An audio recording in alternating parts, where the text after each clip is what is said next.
long shadows stretch across the wastelands of what used to be California. The highways that lead west, once well-manicured and full of traffic, now lay broken and bare.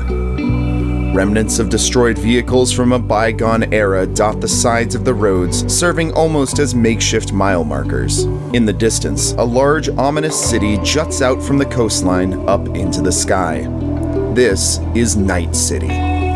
Built on the ruins of pre-war San Francisco, Night City is one of the last bastions of civilized humanity. A place where tech, culture, and radical self-expression clash, where those that reject societal norms can make their will a reality so long as they're willing to risk it all in the process. It's a dangerous, hostile, beautiful disaster of a place, and the struggles of the citizens of Night City have filled volumes of fascinating literature and video diaries. But this is not their story. This story is about a car, speeding through the dust and smoke away from the glittering facade of Night City and off into the morning sunrise over the California desert. The car itself is a modified Type 7 Mitsubishi Sugo luxury personnel transport, bright red and reminiscent of old pre-war Cadillacs. As a luxury vehicle, it possesses no weapons or defensive countermeasures besides the reinforced tinted glass that make up the windshields and windows, instead focusing solely on the comfort of the occupants.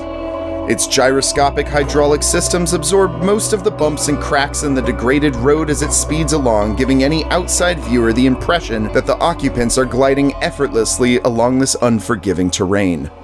Accompanying this car are two more land-based vehicles. In front, a massive Arasaka I security rover. Covered in thick armored plating, the grille of this behemoth has been enhanced with a series of wedges resembling snowplows. The first has already been lowered, allowing the security rover to clear the way of small debris, old car parts, and the rubble that litters the highway leading away from Night City.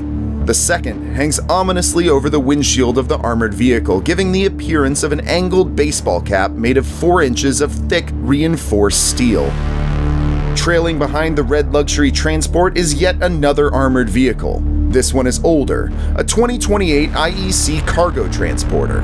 Lacking the fancy stabilization systems of the Type 7 Mitsubishi Sugo or the gigantic reinforced wheels of the security rover, it trails the other two vehicles by about 15 meters, or 50 feet. The engine seems to be struggling to keep up with the pace of the rest of this 3-motor caravan. Between the armored plating and the particularly heavy cargo, this vehicle is sitting a lot lower than the suspension usually allows, and the bottom occasionally scrapes against the road on particularly large potholes. Whatever this caravan is defending itself from is clearly not limited to just ground-based threats. Flying over 250 meters in the air and holding tight formation with this caravan are two heavily modified gyrocopters. Unlike the vehicles on the ground, these have much more of an open-air design, allowing the gunner to shift from gun to gun on either side of the copter, and foregoing much of the armor protection for better threat visibility and identification. The gyrocopters flit about above the caravan, scouting for threats and quickly pointing their massive chain guns towards anything that moves or looks at them funny. On the ground, the caravan begins to slow as it passes a weathered, bullet-ridden sign. Welcome to Los Angeles. Cutting its speed almost in half, the caravan begins moving through the outer suburbs of what once was LA, foregoing the piles of cars and remnants of victims of highway ambushes for the relatively safer back roads and side streets. From the burned-out buildings, occasional scavengers peek out, staring in amazement at this fearless vehicular trio as they barrel through the long-forgotten roads. As the caravan moves further along the outer edge of the old city, up in the sky, the quadcopters tighten up their formation. As they move closer to the ground, they quickly move from side street to side street, scanning from above for any threats. The bright red logo on the side is as obvious as it is threatening. It's a series of aerial assault vehicles blooming out from the center of a word: Aquilas. Its meaning is clear. Whatever this gyrocopter is doing, you had best leave it alone or face the wrath of unimaginable hellfire from above. Scouting far ahead of the caravan, suddenly both gyrocopters tilt backwards and swing around and begin spinning up their guns. There's a pause of just a few seconds as the gyrocopters and the people that they're pointing at on the ground stare intensely at each other. Suddenly, an explosion. The gyrocopter on the left shatters in a fireball, raining pieces of metal directly in the path of the rapidly approaching caravan. The other gyrocopter turns quickly to see where the shot came from, but it's too late. A hole tears through the smoke and dust and obliterates the last of the caravan's air support. The security rover, seemingly unable to decide if it should speed up through the wreckage or slow down, finally slams on the brakes and comes to a halt. On cue, 2 burned-out buses suddenly lurch forward, forming a barricade. Small arms gunfire breaks out from the windows that just a moment ago seemed empty. The security rover is peppered with gunshots and several of the wheels give way, followed quickly by the large turret, courtesy of a well-placed rocket-propelled grenade. The rover goes dark and begins smoking as several raiders cautiously poke their heads out and begin creeping towards the transport vehicles.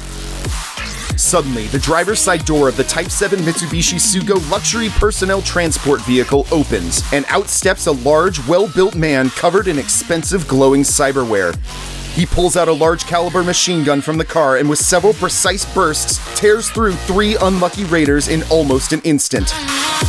He rushes over to the security rover and after a few moments is able to pry the door open. He peers into the cabin but scarcely has time to process what he sees before he's hit with several rounds of gunfire from behind. He turns and opens fire as several more bullets tear through his legs, testing the durability of his cybernetics. He looks towards the barricade, looks back at the car, and then like a man possessed runs straight towards the gunfire. His cybernetics pop open small vents and steam pours out from his large frame as he fires blindly into the smoke. He looks over his shoulder towards the car, brings a hand to the side of his head, and whispers something into his communicator. We had a deal. Now it's your turn. Get them to the Oasis. His outline disappears into the smoke, and then a moment later, another explosion from up ahead rocks the ground underneath the last 2 remaining vehicles. The force from the blast clears out the haze to reveal, only for a moment, that the barricade has been destroyed. There's an opening past all the debris, right through a chunky black and red scorch mark where the large man once stood. Hi, I'm Artemis Ronan, and this is Cyberpunk Tales from the Oasis. We are an actual play podcast cut together like a radio play and set in a brand new cyberpunk setting, the Oasis. You have just heard the prologue, and this is episode 1.